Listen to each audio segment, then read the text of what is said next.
Sa bayan ng Marilao, Bulacan, naipakita namin sa inyo ang kanilang mga programa kung paano naging prioridad ang edukasyon at ang mga programa sa pangangailangang pangkalusugan ng mga konstituente ni Mayor Piping Guillermo. Ngayon, makakasama natin si Administrator Louie Santiago, anak po ni Vice Mayor Santiago. Aming ipag-uusapan itong natatayong napakalaking munisipyo ng bayan ng Marilao sa ilalim po at sa panahon ng pamumuno ni Mayor Piping Guillermo.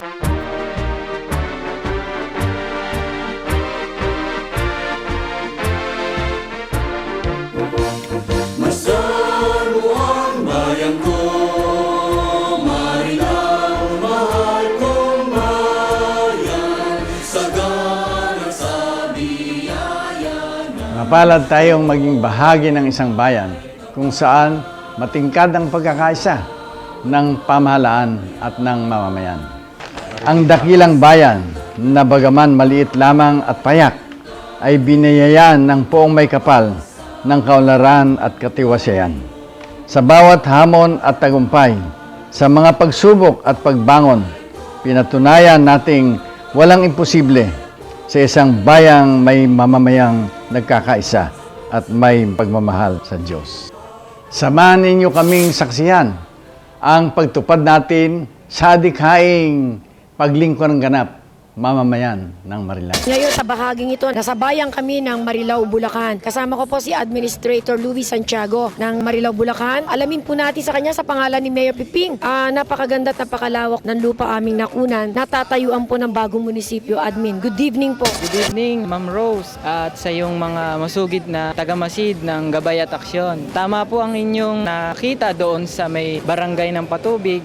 Tayo po ay nangangarap ng mas mapaigi pa at mapag-ibayo ang magandang serbisyo sa ating mga mamamayan at pati na rin po sa mga nagbabalak na mamuhunan dito sa bayan ng Marilao. Meron po yang 1 hektarya at kinukuha pa ho natin yung ilan pang mga kahangga po nito, katabi nito, para ho nang sa ganon. Ang master plan po kasi nito ay lahat po ng tanggapang may kinalaman po sa transaksyong pangpamahalaan o gobyerno, nasyonal at lokal, ay ilalagay po natin doon para isang government complex po yon. Sa ngayon po, dahil po ito ay napag-usapan po sa ating mga hearing sa mga tao, isa po sa kasunduan po dito ay papayag sila dito kung hindi tayo magkakaroon ng pag-utang. Hindi naman po lagi po sinasabi ng ating punong bayan na kung kaya po natin sa ating sarili maipagawa yan nang hindi po tayo umuutang, ay ipapagawa po natin yan. Nagkaroon po tayo ng surplus, almost 30 million po siya. Yung 26 po doon ay inilaan po natin para po doon sa pangsimula po pagpupundasyon. Tinataya po natin bukod po doon sa pinaglalaanan nating masteral program para ho sa mga public school teacher. Katulad ng community college po ng Marilao, nang naitayo to, walang utang. Hindi umutang ang bayan. Ang tanong ko lang po, ito rin po ang gusto mangyari ni Mayor Piping. Pero, hindi po ba ito matitipid naman yung pangangailangan, basic needs ng ating mga kababayan nyo? Ang mga pinagagamitan lang po natin ng pondo para po dyan, nakatarget na po yan lahat. Meron po kami mga projection na kung saan hindi po mako-compromise yung pong pagbibigay natin ng basic services. Nililipat na rin po natin ang garbage collection. Nagbibigay po tayo ng mga trucks sa mga barangay. Ngayon po, nagpa-training tayo sa paghahanda sa tag-ulan. Nagkaroon po tayo ng barangay rescue training. Bibigyan po natin sila ng mga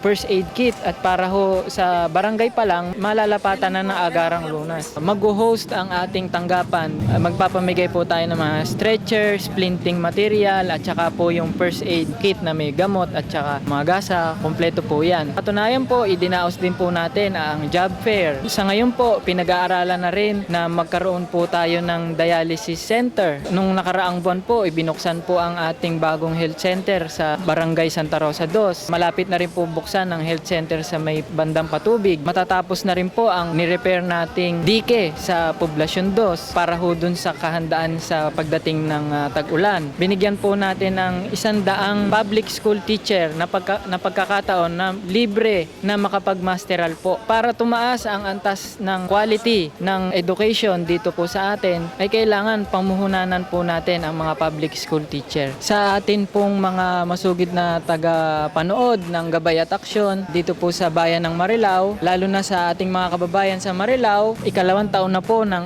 ating community college, ang Pambayan Dalubhasaan ng Marilao. Open open pa rin po tayo for enrollment para po sa mga residente ng Marilao. Admin, ako para sa akin maganda yung area. Pagpasok mo ng Marilao exit, napakalapit na po ng munisipyo. Bakit yun po ang napili nyong area?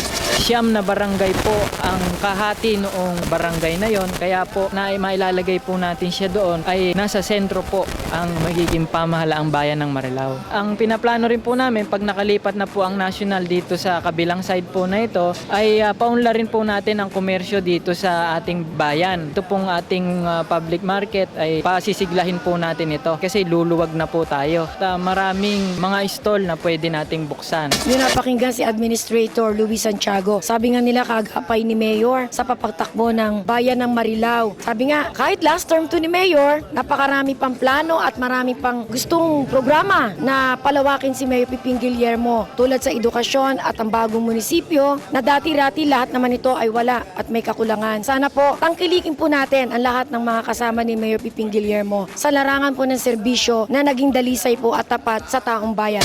Sulong Marilao! Sulong Marilao!